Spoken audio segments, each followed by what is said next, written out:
Hello കൂട്ടുകാരെ, എൻ്റെ കൂട്ടുകാരെല്ലാവരും എന്തെടുക്കുക? നല്ല ചൂട് സമയമല്ലേ? നമുക്ക് ഇന്നൊരു വെറൈറ്റി ടേസ്റ്റ് നമുക്കൊരു മോരുവെള്ളം ഉണ്ടാക്കിയാലോ? ഡെയിലി ഇത് കുടിക്കാമെന്നുണ്ടെന്നുണ്ടെങ്കിൽ നമുക്ക് ആരോഗ്യത്തിന് ഏറ്റവും നല്ലതാണ് കേട്ടോ. അപ്പോൾ നമുക്ക് സമയം കളയേണ്ട ഇതെങ്ങനെ ഉണ്ടാക്കുന്നതെന്ന് നോക്കിയാലോ? അതിനുവേണ്ടി ഞാനൊരു മിക്സിയുടെ ജാറെടുത്ത് ഇതിലേക്ക് ഞാനൊരു അര കപ്പ് തൈര് ഒഴിച്ചു കൊടുക്കുന്നുണ്ട്. തൈര് നിങ്ങളുടെ ആവശ്യത്തിന് എടുക്കാം. ഞാനിപ്പോൾ ഒരു ഗ്ലാസ്സിനുള്ള തൈരാണ് എടുത്തേക്കുന്നത്. അതുപോലെ തന്നെ ഞാൻ കറിവേപ്പില ഒരു 3-4 തണ്ട് കറിവേപ്പില എടുത്തിട്ടുണ്ട്. കറിവേപ്പില നിങ്ങൾക്ക് കൂട്ടോ കുറയ്ക്കുകയോ ചെയ്യാം, അത് നിങ്ങളുടെ ഇഷ്ടത്തിനനുസരിച്ചിട്ട് കേട്ടോ. ഞാനിപ്പോൾ ഒരു 4 തണ്ടോളം എടുത്തിട്ടുണ്ട്. കാരണം കറിവേപ്പില നമ്മൾ അങ്ങനെ കഴിക്കാമെന്ന് പറഞ്ഞാൽ നമ്മളോട് നടക്കത്തില്ല. പക്ഷേ എങ്കിൽ ഇങ്ങനെ ഈ മോരുവെള്ളത്തിലൊക്കെ ചേർത്ത് കഴിച്ചാൽ നമുക്ക് കുടിക്കാൻ പറ്റും. അപ്പോൾ എന്നിട്ട് ചെറിയൊരു കഷ്ണം ഇഞ്ചിയും കൂടെ എൻ്റെ കൂടെ ചേർത്ത് കൊടുത്തേ.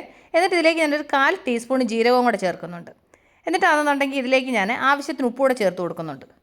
ഇനി നമുക്കിതിലേക്ക് ഞാൻ ഐസ് ക്യൂബ്സ് ഇടുന്നുണ്ട്. അത് ഓപ്ഷണലാണ്. ഇപ്പോൾ ചൂട് സമയം ആയതുകൊണ്ട് മാത്രമാണ് ഐസ് ക്യൂബ്സ് ഇടുന്നത്. ഇല്ലെന്നുണ്ടെന്നുണ്ടെങ്കിൽ നിങ്ങൾക്ക് അല്ലാതെ നോർമൽ വെള്ളം ഒഴിച്ച് മാത്രം ഇത് ചെയ്യാം. എന്നിട്ട് അതിൻ്റെ കൂടെ കുറച്ച് വെള്ളം കൂടെ ചേർത്ത് കൊടുക്കുന്നുണ്ട്. ഇനി നമുക്കിത് മിക്സിയുടെ ജാറിൽ ഇത് നന്നായിട്ടൊന്ന് അടിച്ചെടുക്കാം കേട്ടോ.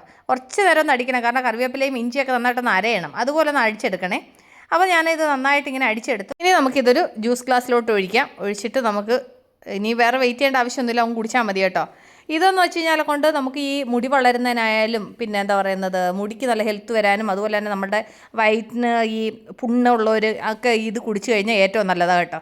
അപ്പോൾ എൻ്റെ മോരുവെള്ളം റെഡിയുണ്ട്. അപ്പോൾ ഞാനിതൊന്ന് കുടിച്ച് നോക്കട്ടെ. നല്ല ടേസ്റ്റി ആയിട്ടുള്ള മോരുവെള്ളം കേട്ടോ. കാരണം വെച്ചാൽ നമുക്ക് അതിനകത്ത് ആ കുടിക്കുന്ന സമയത്ത് ആ ഇഞ്ചിയുടെ ആ ഒരു ടേസ്റ്റും അതുപോലെ നമ്മൾ ആ കറിവേപ്പില അരച്ചേക്കുന്നുണ്ടല്ലോ, ആ കറിവേപ്പിലയുടെ മണവും ടേസ്റ്റുമാണ് മുന്നിൽ നിൽക്കുന്നത്.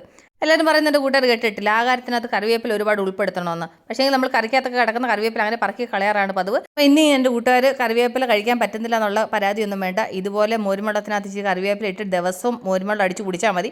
അപ്പോൾ എൻ്റെ കൂട്ടുകാർക്ക് ഈ വീഡിയോ ഇഷ്ടപ്പെട്ടാണെന്ന് വിശ്വസിക്കുന്നു. അപ്പോൾ നമ്മൾ ഉടൻ തന്നെ അടുത്ത വീഡിയോ വീണ്ടും കാണുമ്പോൾ take care, bye, see U.